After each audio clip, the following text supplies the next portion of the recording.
hari ini kami ingin mendengar secara langsung dari Kabit APD dan sekaligus tim Satgas Gugus COVID-19 bahwa sejauh mana refocusing anggaran untuk COVID ini sesuai dengan amanah undang-undang ini dijalankan dan sejauh mana progresnya. Kami ingin mendengar secara langsung karena ini tentu ada kaitannya dengan alokasi anggaran untuk penanganan COVID-19. Mengapa ini menjadi penting, Pak Sekda? Karena hari ini kami DPRD mendapatkan laporan dari masyarakat bahwa belum ada bantuan sifatnya langsung bansos, terutama bagi mereka yang melaksanakan isoman atau isolasi mandiri. Nah, ini tentu mengkhawatirkan kita bahwa sepertinya pemerintah daerah abai dalam persoalan COVID-19 ini. Hari ini di saat pihak swasta, NGO, kemudian pengusaha begitu peduli membantu mereka, pemerintah daerah tidak hadir. Ini tentu menjadi sebuah kekhawatiran bagi kita bahwa apa sebenarnya terjadi. Dan ini tentu menyentuh hati kami DPRD Tunggal melalui Banggar untuk hari ini mendengar secara langsung. Dan selanjutnya langkah konkret apa yang dilakukan sejauh ini dan seperti apa ke depannya. Inilah yang menjadi fokus utama kita hari ini, refocusing dan kemudian bagaimana penanganan COVID ini. Saya juga ingin mendapat penjelasan dari Pak Asisten kemarin dengan adanya status level 3. Selama ini kami melihat bahwa himbauan kemudian peraturan bupati yang terkait dengan penanganan COVID ini sepertinya di atas kertas saja. Nah, kita ingin konkretnya seperti apa, baik terkait dengan kegiatan sosial masyarakat, kemudian pendidikan, dan langkah kesehatan seperti apa, ikut bagaimana protokol menjalankan aturan ini. Nah, ini Satpol PP juga hadir di sini, kita minta langsung mendengar nanti bagaimana. Karena kondisi hari ini, Pak, ini sudah sangat mengkhawatirkan bekal di sini. Nah, sudah sangat mengkhawatirkan. Dinas Perhubungan juga menjadi perhatian kita. Di Rolo kita itu, saya tidak ada satupun petugas kesehatan yang mungkin mengecek suhu badan tubuh lewat di situ. Nah, ini pun belum tidak ada.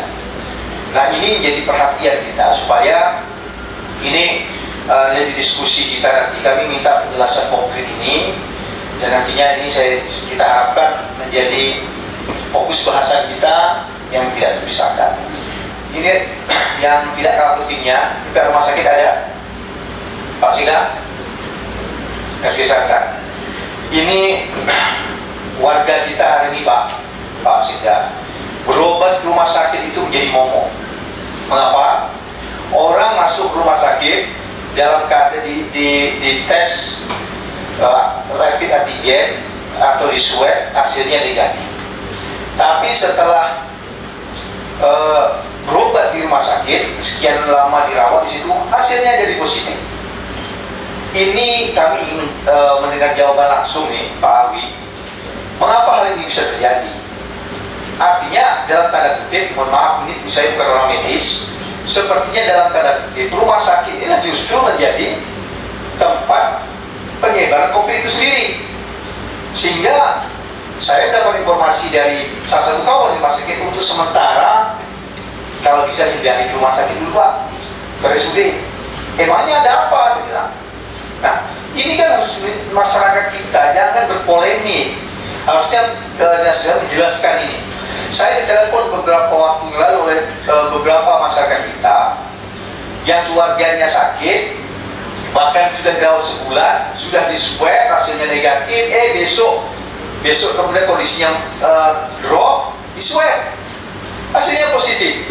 Terus penanganan secara COVID, kami mau memandikan jenazah ibu kami tak bisa, Pak, gara-gara dia COVID. Padahal 1 bulan, Pak, dirawat di situ, biasa-biasa saja.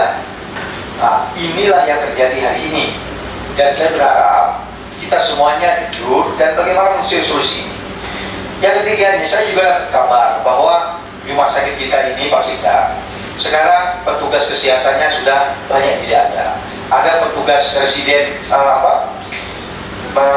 yang membius pasien, kemarin tidak ada. Nah, kita bayangkan Pak, kalau seandainya dalam kondisi darurat harus operasi dijalankan, tapi dokter jaga yang menangani tidak ada, apa yang terjadi di belakang sini? Nah, ini saya pikir perlu jalan keluar, konfliknya seperti apa, dan saya pikir tidak bisa kita tunda Pak Sinda. Nah, ini COVID, ini virus yang kaitannya sangat erat dengan hidup dan mati, ya, dengan keselamatan warga kita. Dan kita lah hari ini yang mendapatkan amanah untuk bagaimana melindungi warga masyarakat kita ini agar selamat, agar terhindar dari COVID ini. Pelaksanaan refocusing sebagaimana tidak lanjut dari PMK 17 tahun 2021 ini telah selesai dilaksanakan. Perbuknya pun sudah selesai, kemudian DPPA-nya pun sudah kami tandatangani persetujuannya, dan ya target kami memang di akhir Juli ini sudah bisa terlaksana. Intinya nanti kami coba juga minta di SKPD-nya seperti apa pelaksanaan sebagai tindak lanjut dari pelaksanaan refocusing tersebut. Kemudian terkait pelaksana penanganan COVID ini, selain penanganan kesehatan juga dampak sosialnya, dan kita juga telah mengalokasikan dana untuk seluruh kecamatan di Kabupaten Bengkalis, terutama terkait operasional pelaksanaan PPKM, operasi di lapangan. Setiap kecamatan sudah dialokasikan pada refocusing ini dengan total itu mencapai 94 miliar. Izinkan kami menyampaikan situasi terkini tren COVID-19 di Kabupaten Bengkalis beserta upaya-upaya konkret di dalam penanganannya, pencegahan dan penanganannya sebagai berikut. Bahwa tren kasus COVID-19 di Kabupaten Bengkalis itu mulai menunjukkan peningkatan yang sangat signifikan dan drastis, itu dimulai pada bulan tanggal 1 Juli 2021. Jadi peningkatannya 3-4 kali lipat dari kasus biasa. Nah, di catatan kami pada minggu ke-29 itu fluktuasi puncaknya, hari ini kurvanya menuju puncak. Hari ini saja kasus yang terjadi 100 di Kabupaten Bengkalis dalam satu hari. Tadi malam meninggal di Rumah Sakit Umum Bengkalis itu 4 Pak. Dari Banten lahir 1, Bengkalis Kelurahan 2 termasuk abang sepupu saya almarhum bapaknya Rizal Gerbi, juga positif sudah tadi kan gitu. Sehingga konfirmasi positif kita sampai dengan hari ini yang meninggal itu sudah 177 pada tahun 2021. Kemudian yang masih isolasi mandiri itu 1028, dirawat rumah sakit 71, yang sembuh 2.940, kecil. Jadi kalau kita lihat dari indikator nasional, angka kesembuhan ini memang di bawah nasional. Angka positif kita 27,4, sementara nasional itu hanya harusnya kurang dari 5%. Artinya negara kita memang sudah masuk ke level 3, mendekati level 4. Kemudian angka kematian kita itu 4,19%. Jadi kasus positif yang meninggal itu 4,19, seharusnya kita di bawah 2%. Angka kesembuhan juga kita seharusnya di atas 90%, tetapi ternyata kita masih 99,3%. Nah, kesembuhan dan kematian ini ada kaitan eratnya keengganan dari masyarakat kita, benar tadi ada saya yang Bapak bilang, untuk dirawat di rumah sakit, sehingga banyak kasus ketika mereka sudah saturasinya itu bukan lagi di bawah 95 tapi di bawah 80. Artinya kalau sudah di bawah 80 baru dibawa ke rumah sakit untuk melakukan tindakan layanan lanjutan. 95% kecil kemungkinan itu dapat diselamatkan. Nah, kemudian upaya antisipasi strategis perlu saya jelaskan tadi juga substansi pertanyaan. Vaksinasi kita hari ini belum dapat berbicara banyak. Seharusnya sebagai langkah konkret yang paling efektif menangani pandemi ini adalah capaian vaksinasi yang harus di atas 70%. Tetapi dalam catatan kami hari ini vaksinasi kita dari 400.000 yang usia di atas 12 tahun, itu baru tervaksin dosis 1 12,22%, dosis 2 6,57%. Ada sekitar 17.000 terutama pelaksanaan vaksinasi untuk dosis 2. Nah, kita sudah berjuang bagaimanapun mendapatkan vaksin ini, tetapi kemarin Pak Gubernur Riau di dalam rapat Bikon menjelaskan bahwa pemerintah pusat mengutamakan menyelesaikan permasalahan di Jawa Bali dulu karena mereka waktu itu darurat. Nah, setelah nanti ada baru distribusi vaksin ke kita agak lumayan tinggi, dan kita akan segera membayar hutang melakukan vaksinasi dosis 2 yang 17.000 sasaran itu, atau gapnya 50% lebih dari dosis pertama, dan itu sudah lebih dari 28 hari Pak. Jadi mohon nanti dibantu juga kita sama menjelaskan kalau ada pertanyaan. Pasti ada keluhan di masyarakat, kami sudah melewati 28 hari Pak, tapi belum dapat dosis kedua. Banyak pertanyaan-pertanyaan seperti itu, dan memang kita terkunci dengan kondisi vaksin yang terbatas. Kemudian upaya yang paling penting yang perlu juga sama-sama kita ketahui hari ini dalam rangka melakukan 3T, testing, tracing, dan treatment, itu kita sudah bekerja sama dengan Babinsa dan Babinka Tipmas. Jadi kalau kita lihat di lapangan nanti jangan kaget, dan mau juga dibantu jelaskan ke masyarakat kita bahwa Babinsa dan Babinka Tipmas ikut melakukan tracing kontak erat itu dengan standar satu kontak erat satu positif harus mendapatkan kontak dari 15 orang. Itu kita lakukan pemeriksaan rapid antigen. Nah, di rapid antigen ini sebelum masuk ke T yang kedua dan ketiga, saya ingin menjelaskan ada perubahan petunjuk teknis Pak dalam rangka pengendalian PPKM ini, percepatan penanganan pandemi. Kalau KMK 3602 yang awal, seseorang yang dites itu kalau dia positif dia boleh bebas, yang negatif hari kelima baru dilakukan PCR. Nah, hari ini ada edaran terbaru, jika seseorang suspek yang bergejala atau dia kontak dari kasus positif dilakukan rapid antigen. Jika dia positif, dia langsung dinyatakan positif. Jika dia negatif, ditunggu 5 hari, kemudian dilakukan pemeriksaan PCR. Itulah menentukan dia apakah positif atau tidak. Jadi dibalik petunjuk yang dalam KMK 3602 dengan edaran terbaru. Nah, ini salah satu penyebab kenapa tren kasus 1 Juli ini mulai naik, karena upaya melacak kasus positif itu kita ubah sehingga dapat menemukan kasus-kasusnya lumayan besar, dengan harapan kita supaya dapat dilakukan tindakan-tindakan lanjutan. Nah, kemudian di dalam treatment, nah ini sedikit ada masalah karena sampai hari ini kita memang tidak punya tempat isolasi terpadu. BPKP yang dulu kita pakai itu isolasi terpadu itu ada surat resmi dari BPKP menyatakan bahwa mereka ada agenda nasional yang juga tidak dapat dihindari.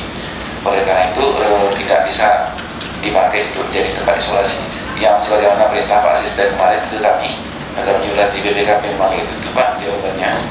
Memang tidak bisa dipakai, jadi mungkin kita bayar gedung lain, termasuk DKPP ya, pegawai yang di BKPP, termasuk nanti mungkin mengupayakan bagaimana memaksimalkan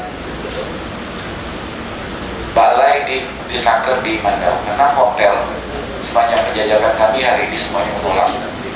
Kita kemarin mengupayakan ada anggaran 400 miliar lebih untuk sewa hotel, tetapi memang mereka kalaupun memang harus disewa satu hotel itu nggak mau dia kamar per kamar, karena pertimbangannya mau menginap di kamar dari dijadikan tempat isolasi terpadu. Kemudian dalam rangka treatment juga setelah penularan lebih lanjut ada upaya PPKM terpadu. Jadi di desa itu ketuanya Pak Kepala Desa dengan melibatkan Babinsa, Babinmas dan seluruh elemen masyarakat, dan itu bisa Bapak Ibu lihat hari ini di mana-mana jika kasusnya tinggi itu pasti ada posko PPKM. Dan bagaimana kami bisa menjamin itu efektif atau tidak, ada sebuah laporan yang wajib mereka sampaikan.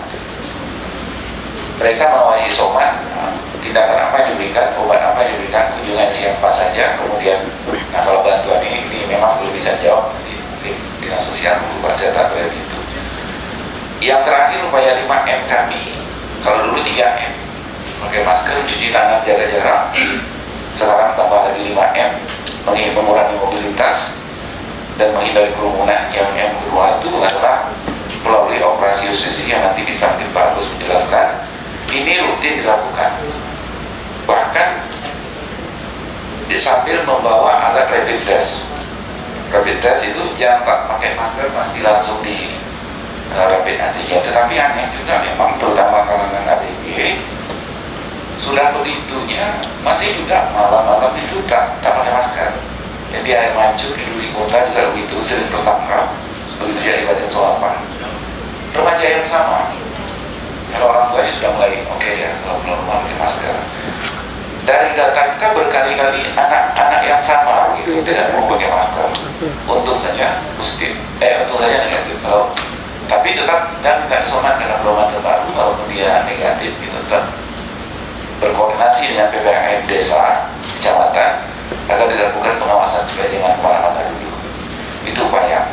Yang terakhir ada pertanyaan Pak pimpinan tadi, memang ada gejala tidak hanya di Bengkalis Pak, di RSUD Mandau juga ada kasus kemarin, bahkan di Permata-Hati hampir saja menjadi masalah hukum.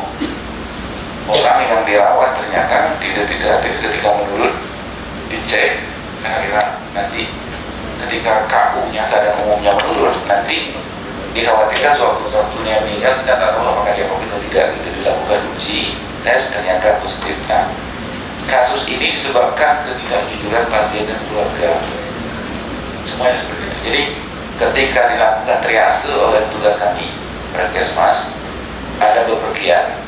Waktu awal penanganan belum testing Pak, belum ada testing. Jadi tanya saja kejujuran keluarga, ada tidak bepergian? Tidak. Ada tidak keluarga yang dari jauh datang? Tidak. Ada ini tidak. Memang ada gejala kecurigaan dokter, tetapi karena memang tidak ketemu akhirnya dirawat. Nah, ketika keadaannya menurun, dia baru jujur. Oh, kemarin ada keluarganya datang. Nah, dites ternyata positif. Ini kemarin, kalau di rumah sakit Mandau lucu lagi. Dia memaksa pulang, kemudian besok setelah keadaan memberat dia masuk ke Permata-Hati tanpa mengasih tahu bahwa dia COVID. Akhirnya banyaklah korban tenaga kesehatan, tenaga dokter, para medis, lab yang di rumah sakit itu karena faktor ketidakjujuran pasien itu. Hari ini SOP itu sudah kami ubah Pak. Semuanya walau gejala atau tidak masuk pasti kami tes. Untuk menyelamatkan, pertama tadi menyelamatkan pasiennya, yang kedua juga menyelamatkan tenaga kesehatan pelayanan. Nah itu kasus per kasus, tapi hari ini tidak ada lagi Pak. Demikian mungkin sementara Pak, terima kasih. Assalamualaikum warahmatullahi wabarakatuh. Untuk isoman, dalam DPR kami hanya dianggarkan untuk 2.300 orang kali 14 hari, per harinya 75.000. Jadi total Harinya berapa? 75.000 Pak. Bukan 35. 75. Jadi total kegiatan ini sekitar 15 miliar. Nah, sementara dari data yang kami terima setiap hari di-share oleh Sekretariat COVID, ini yang terkonfirmasi COVID, artinya mungkin melakukan isoman, sampai dengan hari ini totalnya sudah 3.457. Nah kemarin dalam rapat dengan Satgas 3.457 orang yang terpapar COVID. Dari data yang kami terima setiap hari di-share dari Satgas melalui Dinas Kesehatan. Nah ini tentu saja kalau kita lihat dari DPA kami memang akan kurang. Namun kemarin hasil dari rapat dengan Satgas, bantuan yang isoman ini ditujukan kepada masyarakat miskin dan tidak mampu. Kemarin itu Pak. Jadi kalau ini memang kalau kami lihat dari data 3.457 ini sebahagian besar adalah di luar DTKS. Artinya di luar data miskin. Namun kalau nanti memang dari desanya bisa mengeluarkan surat tidak mampu, ini akan kita tanggung.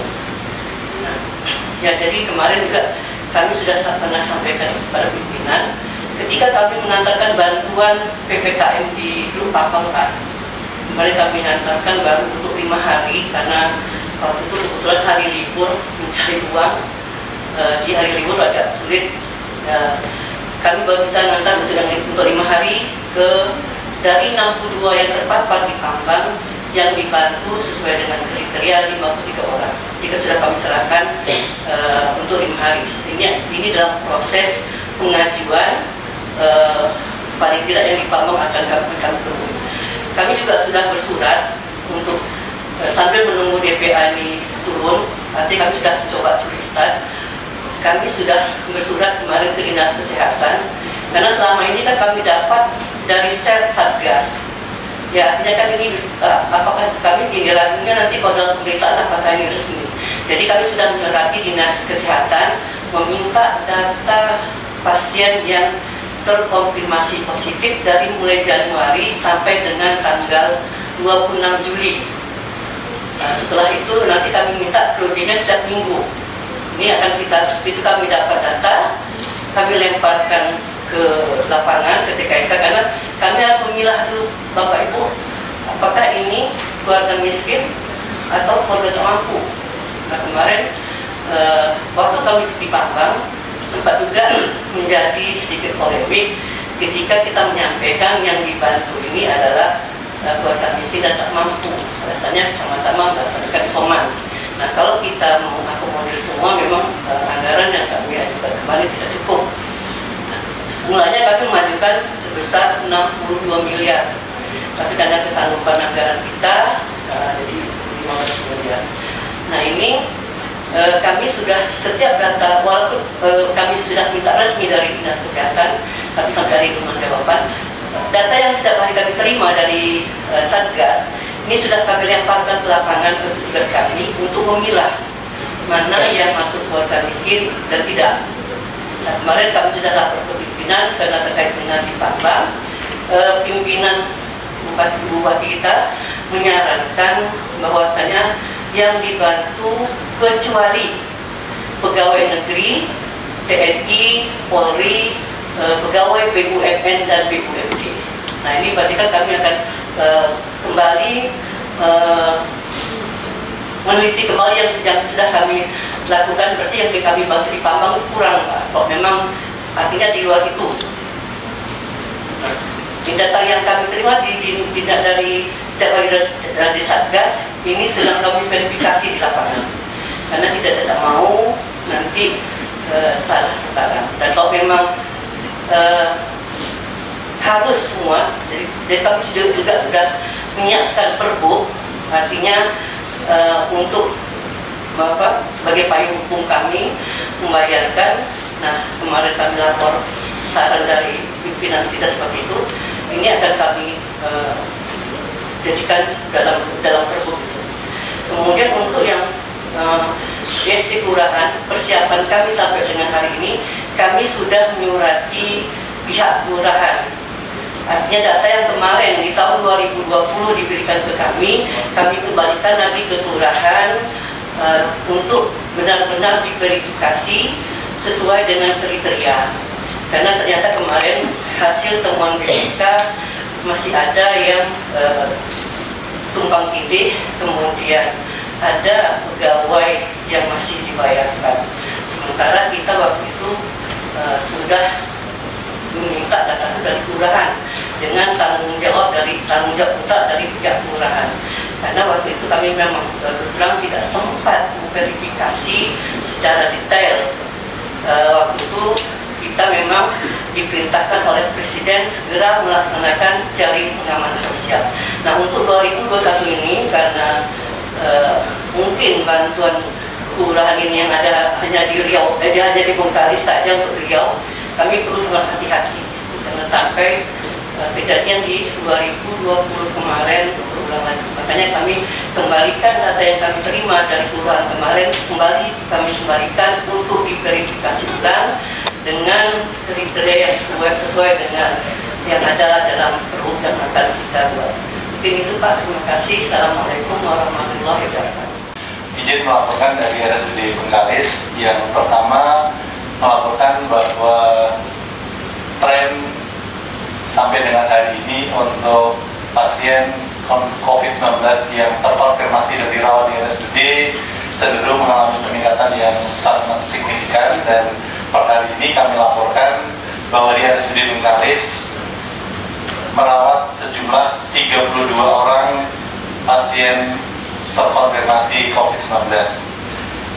Perlu juga melaporkan bahwa kita awalnya prediksi bahwa puncak kasus COVID-19 di RSUD Bengkalis atau di Kabupaten Bengkalis secara umum adalah di bulan April Mei kemarin, tapi ternyata saat ini kita mengalami lonjakan kasus yang sangat signifikan. Sekali lagi, ini juga dibarengi dengan tingginya angka kematian.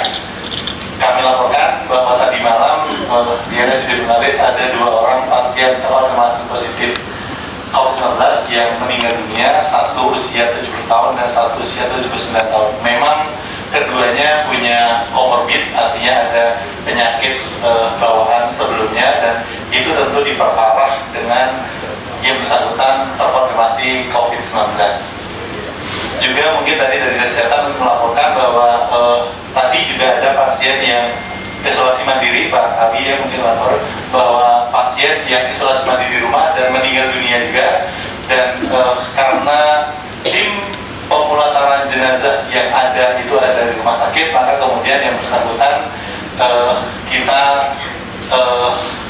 selenggarakan pemulasaran jenazahnya di Rumah Sakit Umum Bengkalis. Jadi rata-rata memang setiap hari RSUD Bengkalis ada kegiatan pemulasaran jenazah pasien COVID atau dengan protokol kesehatan.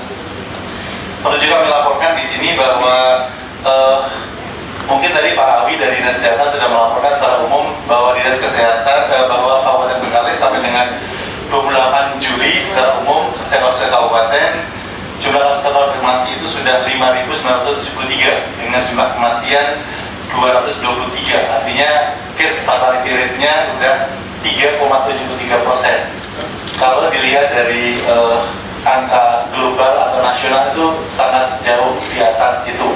Artinya angka case fatality rate atau angka kematian dibanding dengan jumlah kasus terkonfirmasi untuk nasional itu cuma 2,7, sementara secara global atau sedunia cuma 2,2. Artinya di Kabupaten Bengkalis jumlah kematiannya sudah sangat tinggi untuk pasien COVID. Itu yang terkait dengan jumlah pasien terkonfirmasi dan jumlah kematian. Selanjutnya perlu juga kami laporkan Pak Sekda dan pimpinan yang kami hormati untuk RSUD Bengkalis untuk penanganan COVID-19 tahun 2021 ini, alhamdulillah sudah dianggarkan melalui refocusing sejumlah 18.207.205.887 rupiah dengan terdiri dari 6 sub kegiatan, dan diantaranya adalah untuk insentif COVID dan untuk beberapa pendukung yang lain seperti pengadaan obat, BMHP, pengadaan alat kesehatan, dan juga sarana pendukung fasilitas kesehatan. Yang paling utama adalah alhamdulillah terima kasih kepada Pak Sekda, tim TAPD dan juga pimpinan Banggar dari DPRD yang telah menyetujui untuk pengadaan mesin oksigen generator. Jadi kami RSUD Bengkalis saat ini mengalami krisis oksigen, Pak, karena kebutuhan oksigen dengan adanya gedung tekanan negatif ruang isolasi tekanan negatif ditambah dengan penambahan alat-alat kesehatan seperti ventilator dan HFNC, itu kebutuhan oksigennya sangat besar, sehingga kita setiap hari mendatangkan oksigen dari Dumai. Alhamdulillah tahun ini melalui refocusing ini kita akan mengadakan mesin oksigen generator yang insya Allah akan bisa memproduksi oksigen dan untuk kebutuhan sentral gas medik RSUD Bengkalis. Terima kasih. Mungkin sementara itu Pak kami laporkan. Terima kasih. Assalamualaikum warahmatullahi wabarakatuh. Sebelum beralih Mas Indra, saya ada pertanyaan yang hari ini tadi saya sampaikan, mungkin Pak Eri belum datang. Ini gini Pak, ada sebuah anggapan, ya. Tadi saya diskusi sudah saya sampaikan dengan Pak Sigel tadi. Ini dalam masyarakat yang kejadian ini saya juga pernah melihat Pak Eri.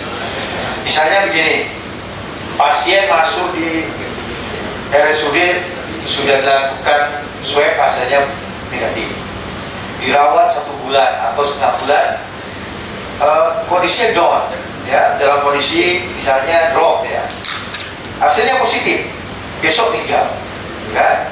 Nah, kemudian penanganannya tentu dilakukan prokesnya prokes COVID ini, sesuai dengan protokol kesehatan COVID. Nah ini kan coba Pak Eri, ini hanya begini Pak, dijelaskan kepada masyarakat melalui humas atau melalui apa kira-kira yang bisa menjadi seperti itu.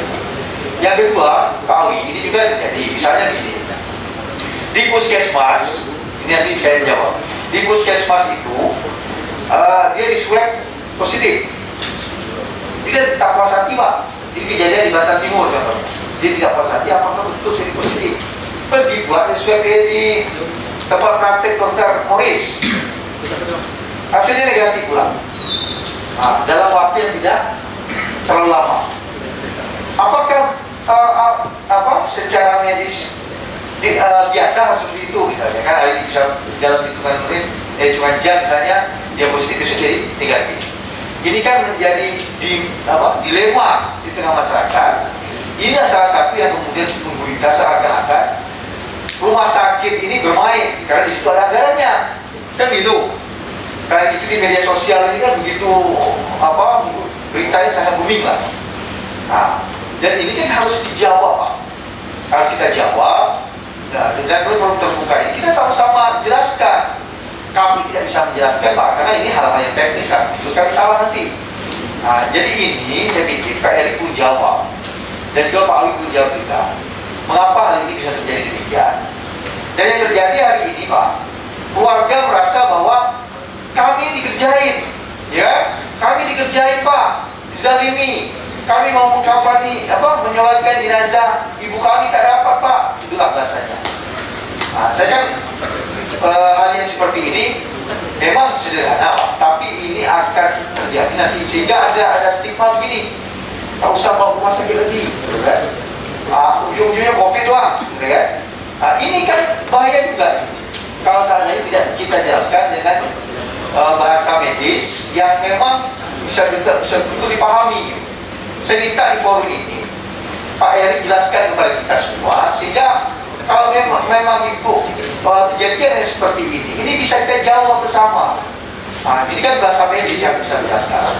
Saya minta forum ini Pak Sikda, silakan Pak Eri, kita ingin mendengar kejadian seperti ini kira-kira gimana sesungguhnya persoalan ini. Silakan.